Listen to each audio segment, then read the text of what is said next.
Friends, ladies and gentlemen, first I would like to thank the organizer for the excellent opportunity to chair this study session. I am also glad that I am going to chair a session with Dr. Sarita Bajaj, I called as a silver-tongued lady from Allahabad. And thirdly, I am able to meet number of my colleagues, hostile colleagues from Madras Medical College, particularly Dr. Kannan. A long time seeing you. I'm going to speak next.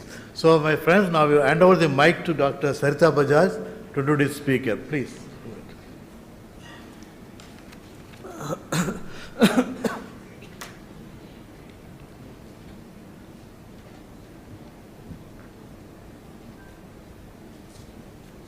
Very good morning to all of you. It's a pleasure to be here, and very special thanks to the organizing committee, especially Krishna, for the warm invitation. It's a pleasure to be introducing Dr. Peter M. Nilsson, who has been the principal investigator of the Malmo offspring study, which we've heard of so often. That was for transgenerational research on family risk patterns of chronic disease. Currently, he's a professor of clinical cardiovascular research at Lund University in Sweden. His main interest is hypertension, vascular aging, insulin resistance, and type 2 diabetes. And he's a board member of the World Hypertension League. Dr. Peter Nilsson.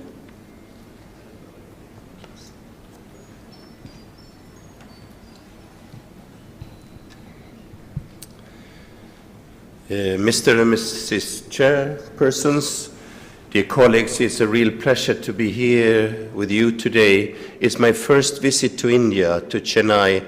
I Googled Chennai on the internet. I know a few things. I'm really happy to be here because in the modern world, medicine is without borders. So I think we should have an exchange of ideas, of facts, and so on. I'm also extremely grateful to my friend, Dr. Muttu, that I met 8 years ago in the UK. I think he's a very nice person, and when I received an email inviting me to Trendo, I happily accepted that. So, I come from Sweden. In the far north, we are having summer, not as hot as here, but I live and work in the southern part of Sweden. I belong to the Lund University. It's in the southern part of Sweden, close to Denmark. My background is really that I'm interested in cardiovascular prevention, diabetes treatment, metabolic syndrome, insulin resistance. But during the last few years, I involved myself in family studies because I think we can find some new ways to approach chronic disease, including type 2 diabetes, by using family study designs.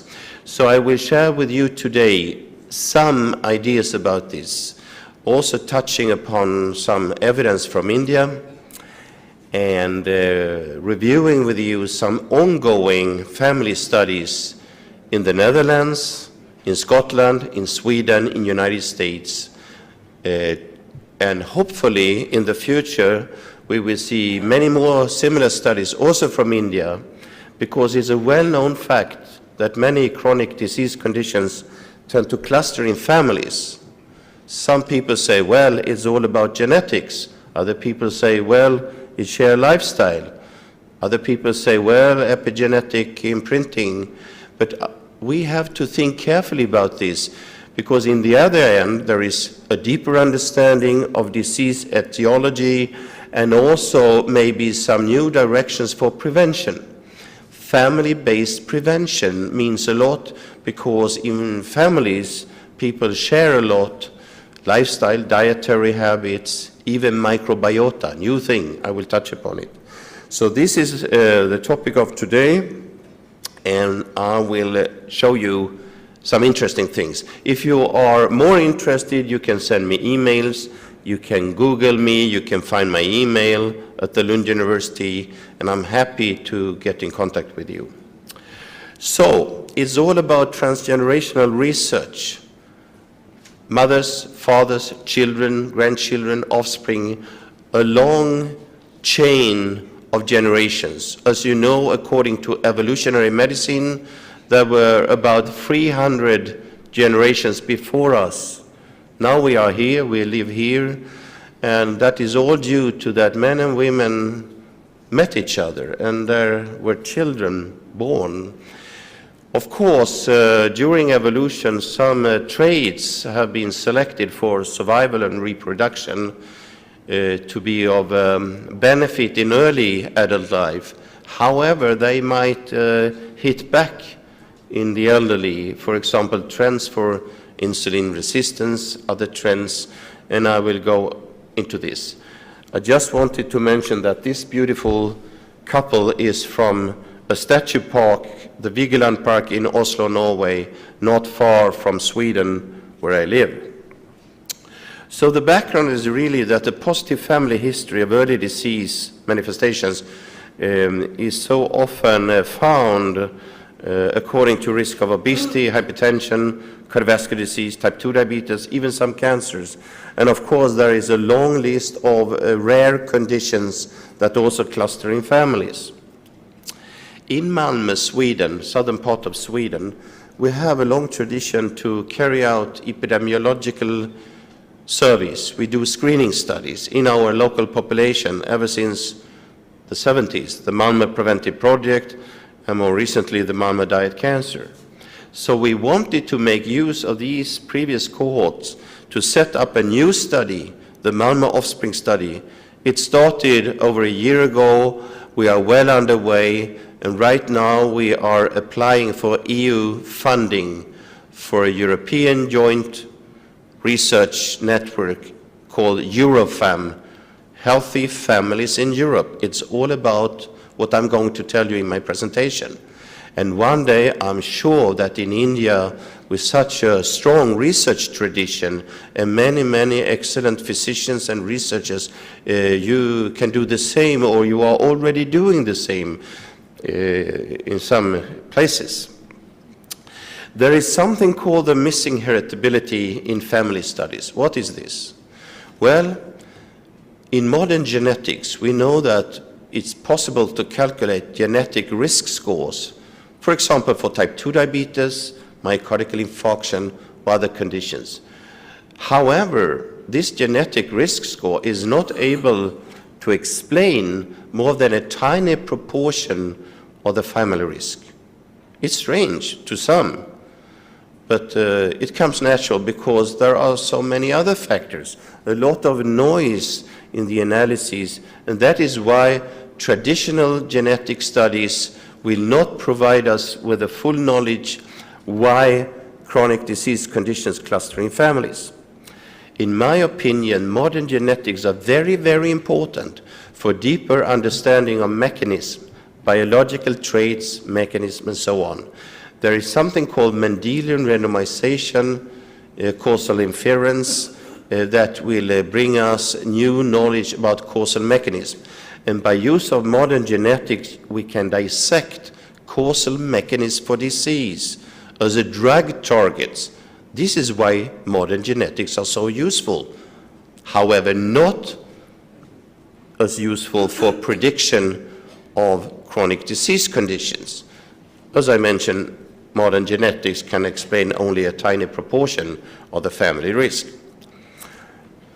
On the other hand, we have factors such as epigenetic imprinting, gene-environmental interactions that could be of importance, also very much related to the influence of diet, genes, and gut microbiota. I will come back on this. So the core of the Eurofam project, the core of my research today, together with my friends working in genetics, working in diet, working in lifestyle, is to dissect and understand why do chronic disease conditions cluster in families. Because if we can understand these mechanisms, that will bring us new knowledge and also a platform to design new health policies for prevention. Because from an ethical point of view, it's very good to reach out for families at risk. It comes very natural that such families should be the target of preventive measures. I guess you heard about epigenetics. Genes are like the bars of a piano, silent. Before a hand comes there, the environmental influences to touch the bars, and suddenly there is a melody, the phenotype. So, to understand epigenetics, we must know more about genetic causes, genetic mechanisms, but also the influence of the environment, especially in early life. And this is an important topic to understand, that so much of the family traits seem to be programmed in early life, during fetal life, during early childhood, and that will bring me to some Indian research too. Because over the last 20 or 30 years or so, so much research has discovered that early life fetal growth might be of importance for the development of chronic disease conditions, cardiovascular disease, risk factors, type 2 diabetes, also some other conditions as listed down here.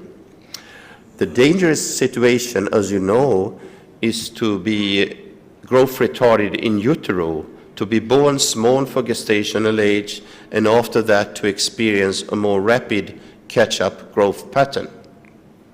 This is called the mismatch hypothesis, linked to risk of chronic disease, because some of the organs are programmed to be more susceptible to environmental factors in later life, in adult life.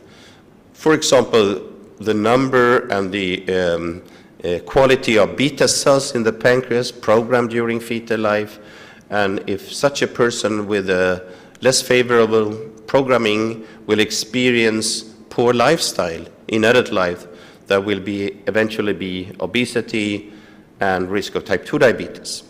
So, family traits, genetics, lifestyle, early life programming will come together to increase this risk. Last year died the famous British epidemiologist, the Professor David Barker. He proposed the so-called Barker hypothesis of early life programming in the 80s. He was a great friend to India, to Indian colleagues and researchers. He spent time here to try to pursue his ideas, his research activities, together with the Indian colleagues. I show you just one slide on the so-called rapid catch-up growth pattern. This is a study published a few years ago, glucose tolerance, insulin resistance, and insulin secretion in young South Indian adults, relationship to parental size, neonatal size, and childhood body mass index. So here, the horizontal line is the basis for the set score. You know, this is like a mean of a cohort, and set scores are deviations from the mean.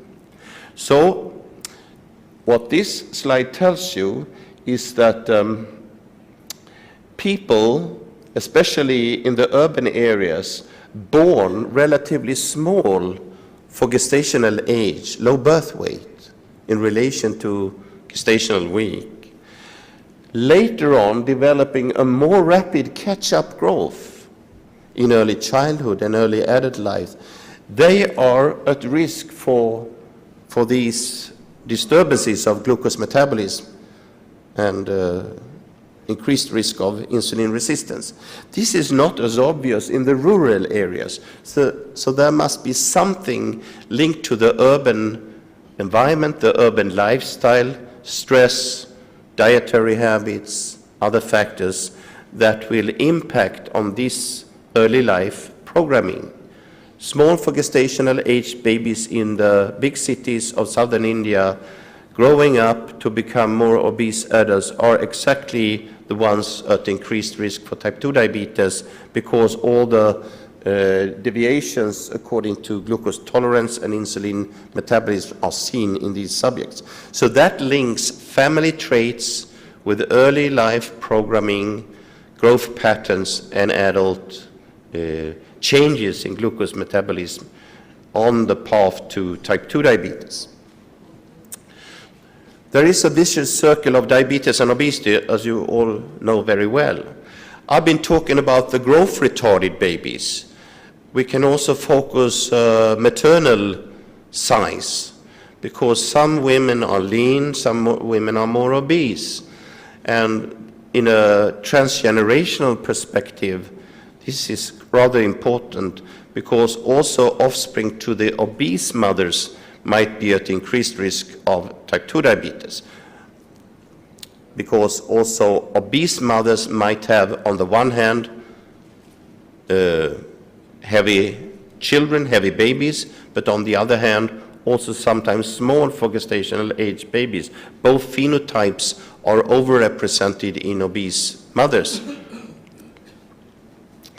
Another slide to show you the potential pathways linking fetal overnutrition to long-term consequences in the offspring. So first I started to tell you about fetal undernutrition and fetal programming small for gestational age, but on the other hand we also have this pattern, fetal overnutrition, because the mother is obese or already having type 2 diabetes. So two phenotypes, both on the track to type 2 diabetes in the offspring. Is this a genetic background? Might be some genetic influences, but of course is also depending on the lifestyle of the pregnant woman, her phenotype. Here you see BMI curves for youth, both exposed and unexposed to maternal diabetes in utero from birth to 26 months of age, adjusted for sex and race ethnicity. So the ones exposed to maternal diabetes are more heavy here in early life, and then a little bit more heavy during follow-up. So keep in mind there are two phenotypes on the track to type 2 diabetes linked to family traits, linked to what is going on in the mother. If we follow these children later on, they tend to be more obese all the way into adolescence, as seen here. So on the one hand, we have the mismatch hypothesis, the rapid catch-up growth pattern leading to risk of diabetes. On the other hand, we have this other condition, obese mothers with type 2 diabetes having heavy children, also on track to obesity and later on type 2 diabetes. So both phenotypes are risky conditions to be remembered. And that is why I think preventive maternal health care is so important, not only in my country, in Sweden, far away in Europe, but also in your country, is very obvious. So let's move on to family-based screening studies. For a long time, it has been very well known that these risky conditions tend to cluster in families. It's no news. As I mentioned to you, this is true for type 2 diabetes, obesity, cardiovascular disease, some cancer forms, also many other medical conditions, more or less common. The first and foremost of the offspring studies, family studies, is the Framingham Heart Study. I guess you know it very well, all of you. It started in the late 1940s on the east coast of United States, close to Boston, in the small countryside village of Framingham. Here you see the first headquarters. They screened a population, approximately 5,000 adult people, late 40s, and they then invited their children in the 70s and even their grandchildren early 2000. 4 different screening activities. A lot of research has been published from Framingham. You know it very well. But you might not know that last year, President Obama and his administration had to face budget problems. So there was a research budget restriction also for the Framingham Heart Study. I've been told they experienced 40% budget cut down in this research project, and that meant that they stopped all screening activities in October last year. They stopped the screening, the famous Framingham. They will continue, of course, with a lot of analysis over the next few years, but sooner or later, no more data, if they cannot manage to get the new funding. And that is why it's so important that also other cohorts are set up all over the world, because we need information from many different populations. India is so big, we need, of course, good data from the subcontinent of India. It's obvious. Just a few facts. First generation, approximately 5,000. Second generation, the same. Third generation, more or less the same. So far, more than 350 publications are to be found on PubMed, according to Framingham Offspring Study. However, it's not a real transgenerational design, because in the first generation they had rather limited data, just a few variables, blood pressure, cholesterol, some other variables, not being possible to use in a transgenerational design. So most of the papers are really within one generation, the children, the second generation. So not transgenerational, but intergenerational, one generation. There is a focus on cardiovascular risk, genetics and biomarkers. Many outstanding papers have been published, but there is a need for other cohorts, for other studies. I show you. Let's move to the Netherlands. In the northern part of the Netherlands, there is the Groningen University, covering the population in northern Netherlands, north of Amsterdam. It's a population genetically rather similar to northern Germany, to Denmark, to Scandinavian countries.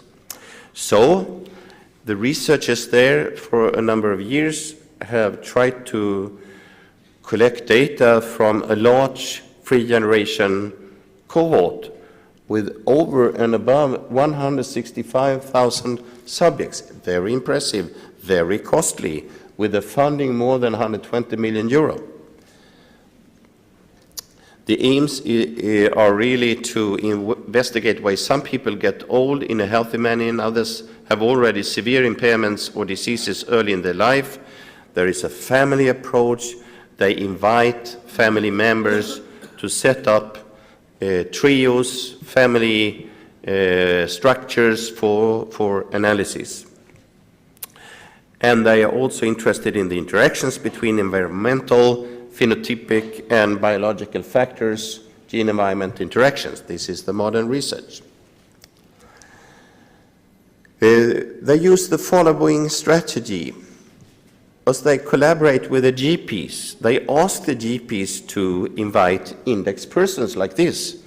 Every GP has a list of patients coming to see the GP from time to time, so they ask their patients, would you be willing to support us? Would you be willing to be a member, a participant of this screening cohort? If yes, please invite also your relatives, your parents, your children, your partner. And this is the idea, to use an index person to reach out for relatives. So they tell their relatives and they invite them. Then the subjects are offered questionnaires, measurements, biological sampling. In the first round, they did all this already about a year ago. Now they are into the second examination, a follow-up. And they will include also feces samples, just like we do in Malmö, Sweden, for evaluation of microbiota. I come back on this. So this is the design of lifelines in the Netherlands. Here you see the numbers. 45,000 index subjects, a lot of parents, partners, and children. So this is very, very impressive. Of course, it's it much depends on the structure of general practice in a country such as the Netherlands, with a GP system with a list of people. So in one way it's population-based. On the other perspective, it's depending on the lists of the GPs, and maybe not everyone is on the list. So this is the design you should know. Here you see the age distribution in lifelines. Please notice a very extensive number of questions, 574. This is also quite difficult sometimes to have people to fill forms with so many questions. You need to guide them, you need to give support by nurses. They use computer methodology a lot to increase attendance. In our view, we should not use so many questions, but this is the way they do it. Please also note 64 questions about personality. This is not our way to do it, but they do it like this, because they collaborate with psychologists, psychiatrists. Let's move on to Scotland. This is the Generation Scotland screening study based on the collaboration between 4 universities, as shown here, led by people from Glasgow in collaboration with people from Aberdeen, Dundee, Edinburgh. They want to recruit a prospective intensively phenotyped family-based cohort. Similar idea, to invite families to apply all the modern genomics, bioinformatics, and systems biology to dissect mechanisms for chronic disease, and also use this as a platform for translational research, and most importantly, rational drug discovery and clinical trials, because if we can find the true mechanism behind disease by use of causal inference, Mendelian randomization, we might come up with new drug targets. Some drug targets are not true. You know the sad story of trying to elevate HDL cholesterol. 3 major trials failed because HDL cholesterol is not a true causative factor for myocardial infarction. It's only associated. So, by using the family approach, by applying the modern genomics and so on, Mendelian randomization, in the end there will be drug targets and new developments for development of new pharmaceutical drugs. There are 3 different branches of Generation Scotland: the Scottish Family Health Study, Genetic Health in the 21st Century, and a donor DNA data bank with lots of people attending. I will not touch upon the UK Biobank because it's something else. But in the UK Biobank, with more than 500,000 British people involved donating their blood samples, it's also possible to find family members. But in Generation Scotland, on purpose, they targeted families, so it's more direct approach for the families. Here you see the age and gender distribution, most of them in mid-age, but also some younger people attending and some elderly people in family structures. Mean age, 48 years. The family size, most of the families consist of 2, 3, or 4 people. So let's move to Sweden, to Malmö, my city. Malmö is not a big city compared to Indian cities, only about 300,000 inhabitants. Chennai, 8 million. In Malmö, we had this tradition to carry out epidemiological research, as I mentioned to you. And now we go for the Malmö offspring study to invite offspring to index subjects that participated in our previous cohorts, the Malmö diet cancer, for example. So we want to find surrogate markers and endpoint markers for atherosclerosis, type 2 diabetes, dementia, and cancer, with advanced phenotyping, biobanking, genotyping, etc. We also want to include questionnaire data on the diet, and I'll tell you more about it in a minute. Also to map the gut microbiome, because in modern science it has been described that there is a crosstalk between what you eat, the gut microbiota, metabolism, body composition, immunology, maybe even risk of cardiovascular disease.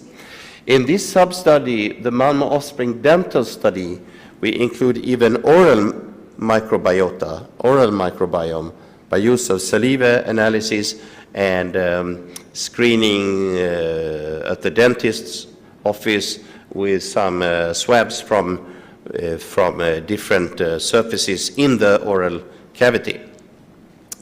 I told you that the first generation, their parents, they come from this Malmö diet cancer cohort from the early 1990s. There was a sub-cohort called the Malmö diet cancer cardiovascular sub-cohort, almost 6,000 subjects. And this is exactly the sub-cohort with the first generation index subjects, so the grandparents. And now we have tried to find offsprings, children, grandchildren, and in total we have found approximately 15,000 offspring, children or grandchildren, to these first grandparents. You should know that we have GWAS data available from more than 12,000 subjects in the original Malmö diet cancer cohort. So we can make use of these to understand genetic background and then to dissect environmental influences to try to find more about this missing heritability of chronic disease. So the aims for the Malmö Offspring study, we are going to screen, and we are already doing this, for family traits, risk factors, and these mechanisms to dissect the missing heritability.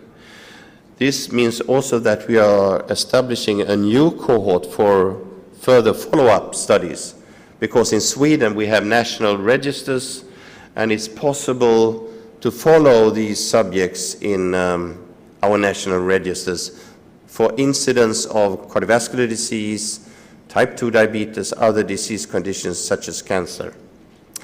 We also want to develop new methods for screening and follow-up and new ways to examine the data, because complex data is very difficult to analyze, and we have to rely upon modern bioinformatics, specialists in bioinformatics, biostatistics to do this, to really understand the complex web of genetics and risk factors behind the family traits.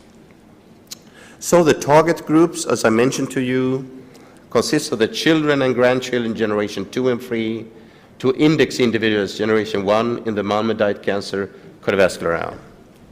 We invite them, and we would like to establish 3 generation pedigrees. Of course, we start with the offspring living in Malmö or close to Malmö within 1 hour traveling time to come to us. We started last year, we reached so far 700 screened subjects, but we are aiming for approximately 5,000 in the end. And if this EU application, Eurofam, is funded, we will go for even more. The methods applied are the following. We do the physical examination, questionnaires, lab samples, DNA, urinary and feces sampling. Some of you might wonder whether people are willing or not to provide feces samples. In fact, they are, if you motivate them, if you explain to them why. So we do this both by conventional information, but we produced some videos and some other background information to to increase motivation. And in fact, they are willing to deliver feces samples. We also use OGTT, some technical investigations, a 4-day dietary registration, and even cognitive testing in this family approach. The timelines are here. Now we reach approximately 700. We are continuing on this. We have funding from the Swedish Research Council and Heart and Lung Foundation. We aim to continue the screening over the next 4 years, even 5 years, and it's all depending on the EU funding. Eurofam, Healthy Families in Europe, we collaborate with Lifelines in Groningen. We collaborate with Rotterdam, Reykjavik, Paris, Gdansk, Poland, with Helsinki, with other cohorts to set up a joint effort to do this. Finally, I would like to mention some aspects about microbiota research. I think you know rather well that we are inhabited by many, many, many bacteria. On the mucosa, on the skin, in the gastrointestinal tract. Some people say we have between 1 to 2 kilograms of bacteria in our intestines. Friendly bacteria most of the time, but sometimes unfriendly bacteria, or if we take antibiotics, we will disturb the balance. It has been told that in healthy people, the variation, the variety of bacterial strains is much wider, much more different as compared to people with established type 2 diabetes or obesity, less variation. And some other typical strains are found in these subjects. Whether this is a primary factor or a secondary factor, we do not know. But please keep in mind that we are colonized by gut bacteria very early in life. It comes from our mothers when we are born or during early childhood. So that there is another link to early life programming. And then, of course, in the family, people who cohabitate, they share more or less the same food, also the same microbiota. So there is a clear family link. What you eat, the microbiota, and potentially that will be of importance for some physiological mechanisms, even disease risk, because it will impact on organ function as indicated here. So, as I told you, there is a difference according to microbiota composition between healthy people and people with obesity or type 2 diabetes.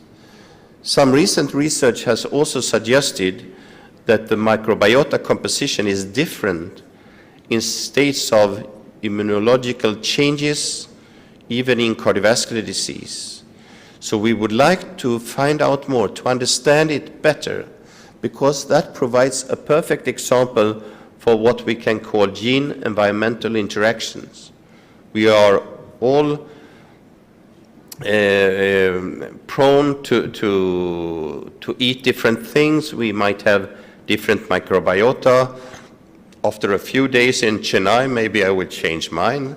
You have so nice Indian food, but it's a different biotope here, different environment. And of course, in the end, if we can find out about mechanisms, maybe we can even influence these mechanisms by providing functional food, new dietary constituents, and there is room for development, technical development, scientific development, new functional food products to favorably influence the gut microbiota. Because it has been pointed out that we have two genomes, the human genome here and our other genome. I focused on the gut microbiota. Please remember we also have in the oral cavity lots of bacteria, many different strains. and on the skin, the surface, everywhere, there is a balance between the friendly bacteria and the unfriendly ones.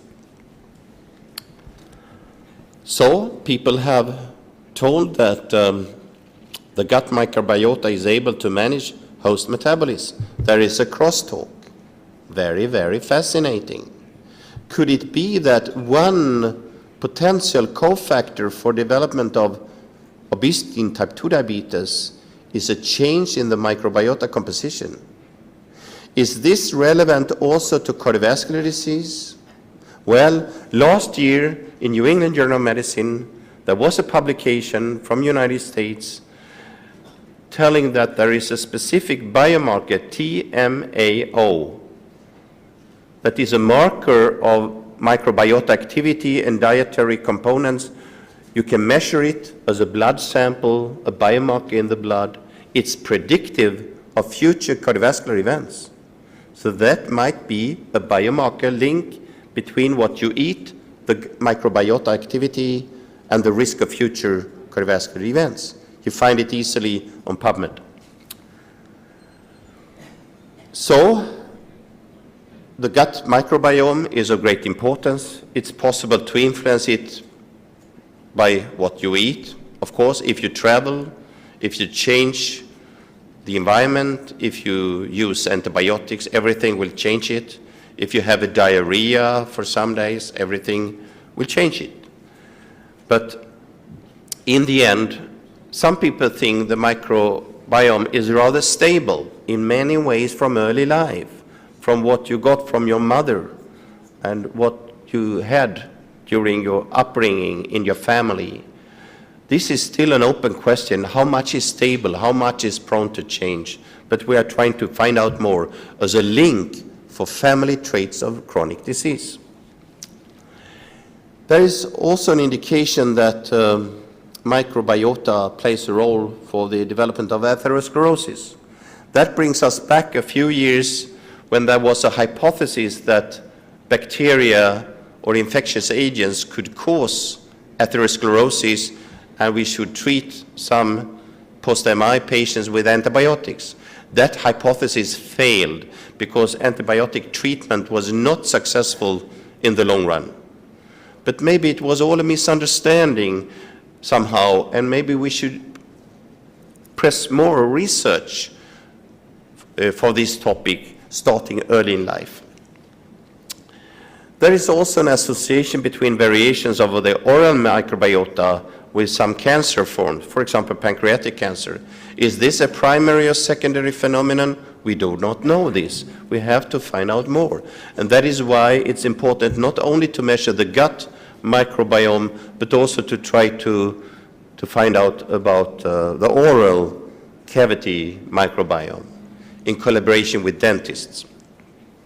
So, in the Malmö offspring study, we collect a lot of data on the diet because we would like to understand the interactions, as I told you, between diet, microbiome, host metabolism, and other aspects of the phenotype. But in the end, we would like to contribute to design novel intervention strategies, and that is similar to what I told you from Scotland, that the new understanding as such is very meaningful if you can use it, if you can apply it for development of new interventions, new functional food, new drugs, other things to influence disease risk in families. So, in the Malmö offspring study, we use web-based 4-day food record. People log on the internet, a special website, to fill this for 4 days. And in addition, we use questionnaires. In these questionnaires, put on display are also the size of meals. You can select what you eat to have a more precise description of the food intake. I'm finishing very soon. This is the pilot study. We collected a few hundred people, sent microbiota samples to Germany for analysis, And right now we have found a close association between dietary intake, for example, fiber intake, and the composition of microbiota. So there are strong links to be seen already in the pilot. Finally, a few words of the dental study. I told you we collaborate with the dentists, and we have these aims to discover new biomarkers and the importance of oral microbiome for systemic disease, and we will come back on this. So, to conclude, we would like to have this new information to better understand family traits of chronic disease, but in the end, we go for new interventions, maybe specific dietary interventions. So in summary, dear colleagues, you know very well that chronic diseases often tend to cluster in families, but genetic factors are not enough to explain the so-called missing heritability. That is why we need some new approaches, some new ideas, and what I told you about diet, microbiota, and consequences for metabolism and phenotypes could be of importance. So I'm proud that the Malmö Offspring study will contribute to this. I hope that the Eurofund project will contribute to this, and I hope that Indian colleagues will join us for more family-oriented studies. Thank you very much.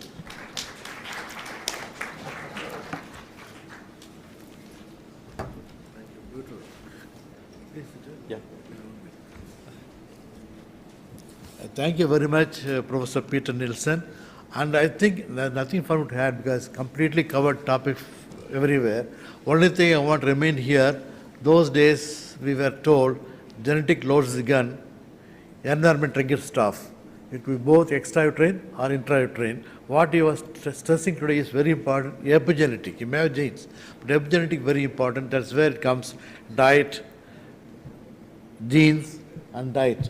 And these three important that was stressing to us. I think Malmö already made give the answer for all these things. Now, because we have some time, we can start the discussion. I will request Dr. Sarita Bajaj to start questioning.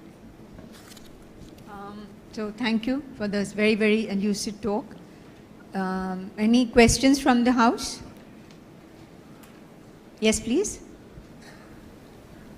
So we enjoyed this continuing lecture, Professor Nilsson. Yes, welcome to India. And your contribution to the world peace as well as the health is formidable. Yeah.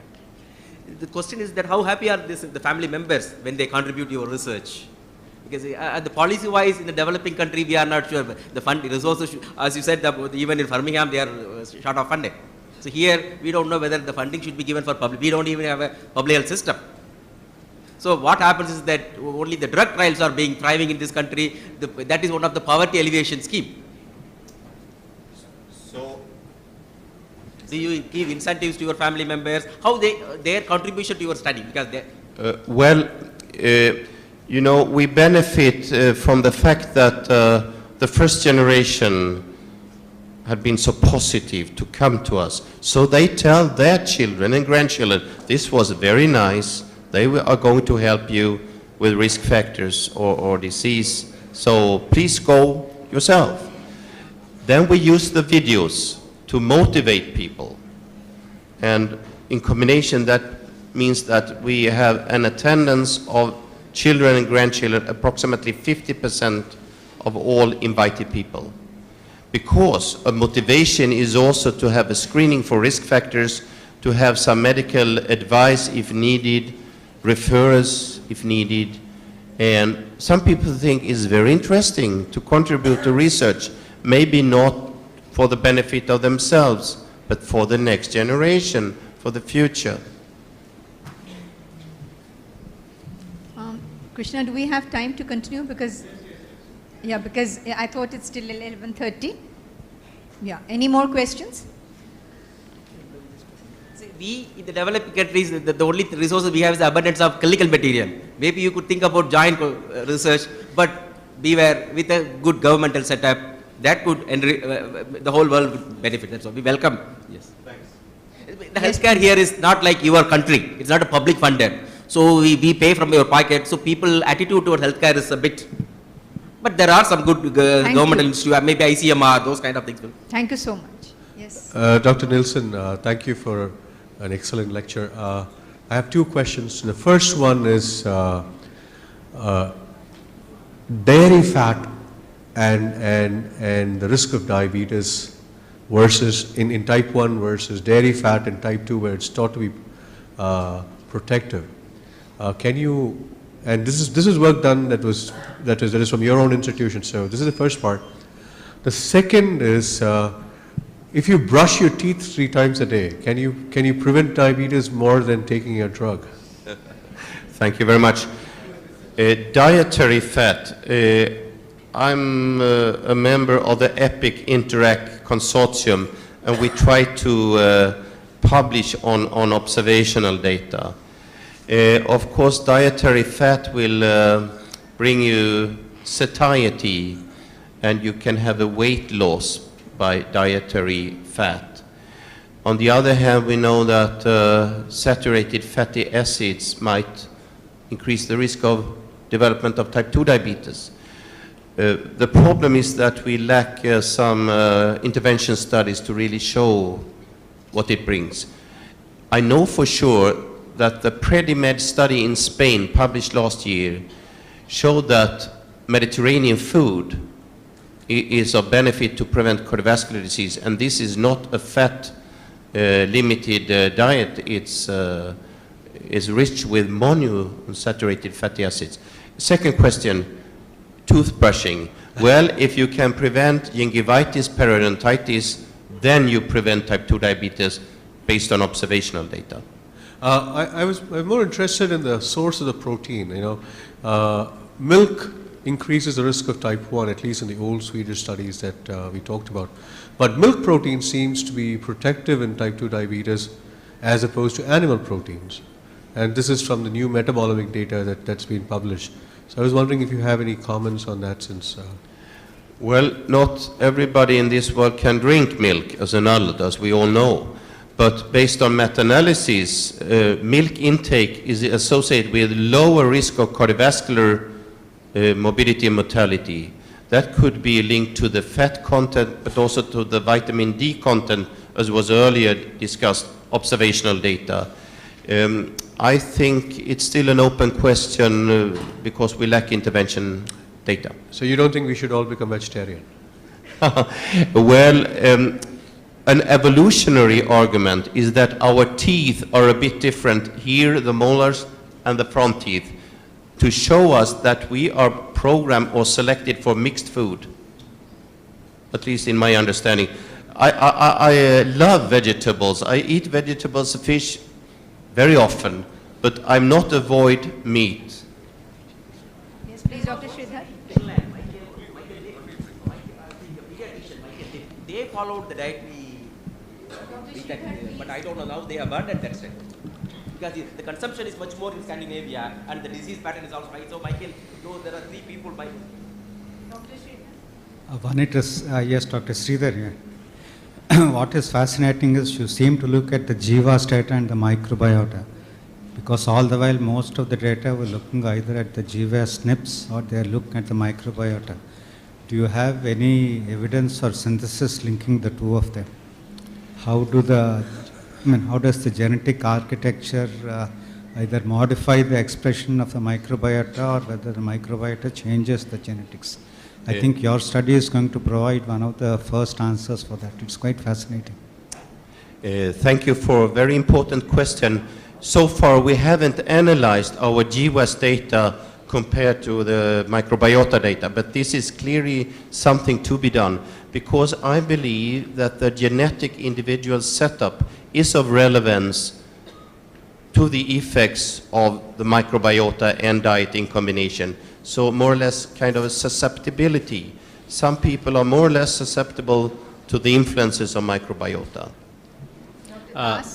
Thank you, Dr. Das. Peter Nilsson, you have opened a new vista before the medical sciences. I'd just like to ask you in this arena of transgenerational medicine, we have few clues like in the gestational diabetes when the offspring is a female.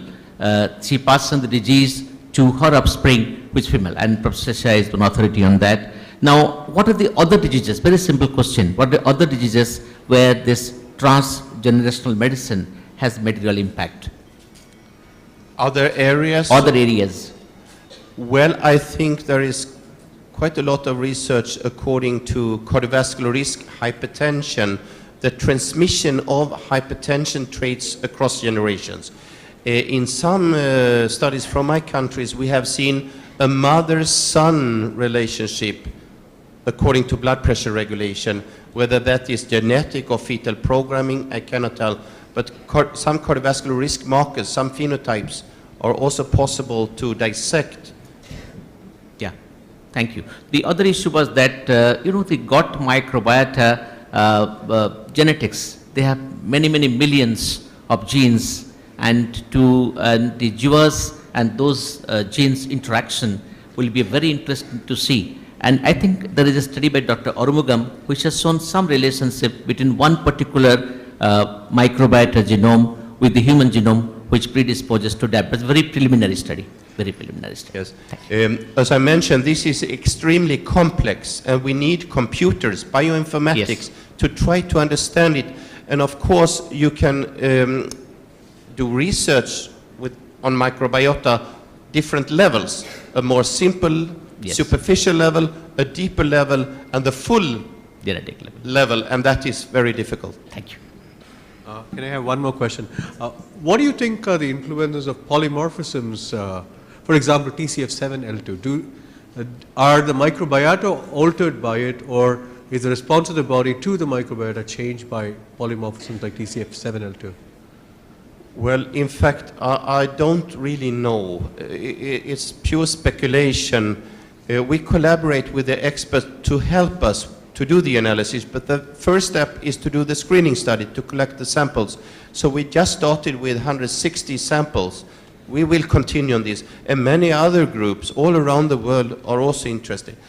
In PubMed, during the last 2 years, you have seen a rapidly increasing trend publication on microbiota, so it just started. Last question from my end, and that is Sweden has different light exposures, almost like a DDLL light. What do you think sleep has on the way the genes are going to get expressed and the risk of diabetes itself? Thank you. Very important. I guess there are different sleep patterns, and in established diabetes there is so often sleep apnea or other disturbances with stress hormone activation that will impact on risk, of course. We know that people who cannot sleep, who are awake at night, they have different dietary intake habits, and maybe they eat differently, so there is a crosstalk. On the genetic level, it's too early to tell, I think. Organic food versus packaged food. So your attitude, I mean, your landscape is green and you care for the environment. Do you think that the organic food consumption once we go back to our primitive nature, the organic food consumption will change the microbiota? Now there are reports that even the antioxidant levels is much more with organic food. So is there any observational study? Do you recommend? Well, I think so far there are a few studies to show that dietary intake might change microbiota.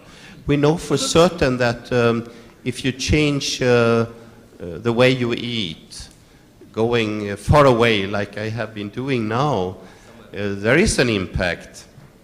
But I think we are also programmed by evolution for adaptation. So human beings can adapt. We don't know exactly the consequences. Thank you. So that was, again, a wonderful presentation.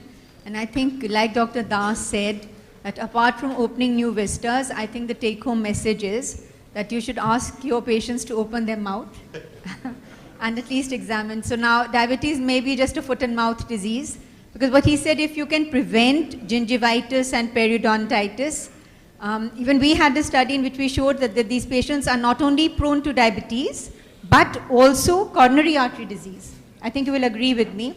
So if you go home with this limerick, I hope you remember from your childhood days, Johnny, Johnny, yes, Papa, open your mouth, ha, ha, ha. So if you're reluctant to look at the patient's foot, at least you can ask them to open the mouth. The only thing you may need is a good torch or good light. Thank you very much. Thank you.